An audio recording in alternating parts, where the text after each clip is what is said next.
The headlines tonight on Dateline Scotland. In yet another devastating blow for the Nationalist campaign, a new poll suggests support for the Union is at a new high, on a whopping 90%. This, of course, was the only poll released this week and confirms almost beyond a doubt that the Nationalist dream is all but shattered.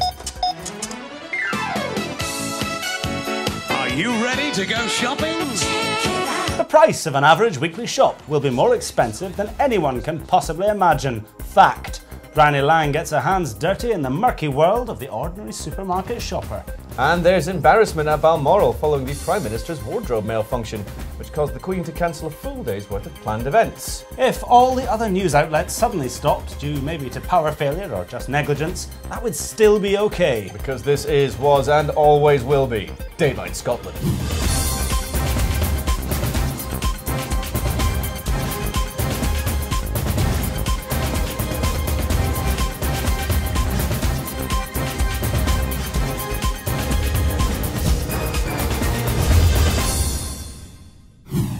Good evening and welcome to Dateline Scotland. Tonight's top story.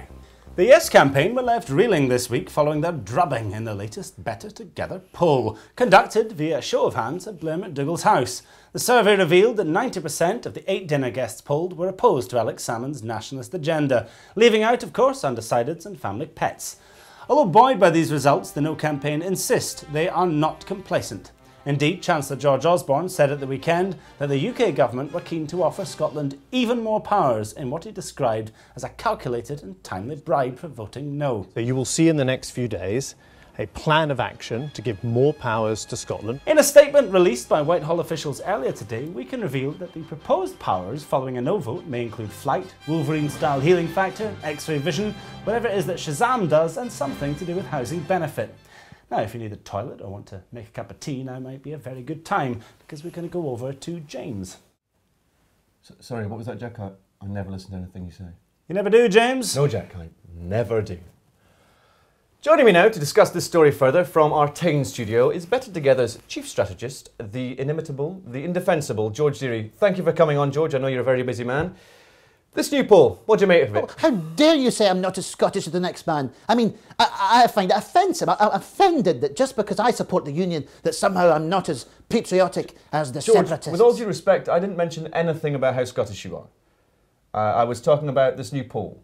Well, if you cut me through the middle, I'm bleeding tartan. I'm 110% Scottish. I'm not sure where this is coming from, Mr. Deary. Can I just ask you about the poll? Oh, flower of Scotland. Look, George, I get it. You're Scottish. I'm Scottish. We're both Scottish. Could we talk about these new powers? What would you think? George. Right. You've made me do this. I don't know what all this is about. I have to be forced to do this to prove to you that I am a true Scotsman. Mr. Deary, no, don't.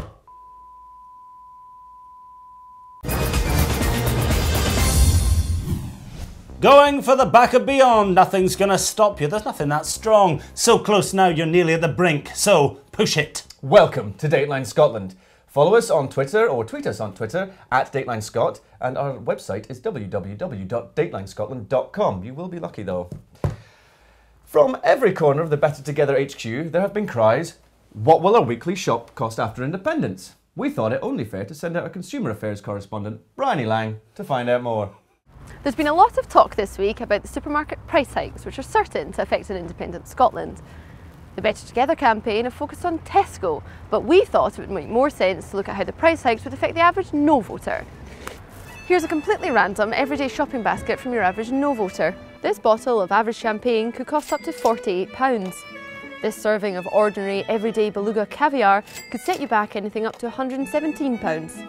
A white silk evening scarf like this one might be over £3,000, and a single roll of toilet paper may be so expensive as to be the preserve of kings.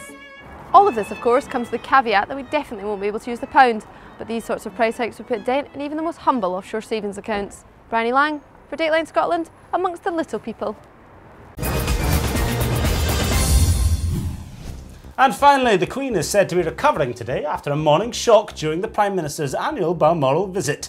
As the Queen was breakfasting, Mr Cameron came down the stairs in just a vest, without any bottoms on.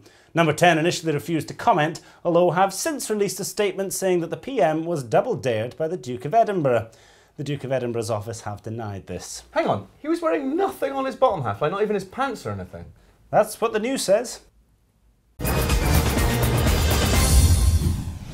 Well, I'm afraid that just leaves us with enough time to take a quick look at tomorrow's headlines. In the Herald, in a failed attempt to filibuster the referendum, Gordon Brown passes out after 36 hours of talking. There's an aide quoted as saying they've been watching quite a lot of West Wing lately. I had 48 on the sweepstake. Daily Record. Ha! David Icke slams Duchess baby claims saying, "Where are the eggs?" It's easy to laugh at David Icke, but he makes some sensible points sometimes. In the Scottish Sun, in a last-ditch plea to save the Union, Darling poses for page 3. There is no way he's 23. And in the Scottish Daily Mail... Should we get that?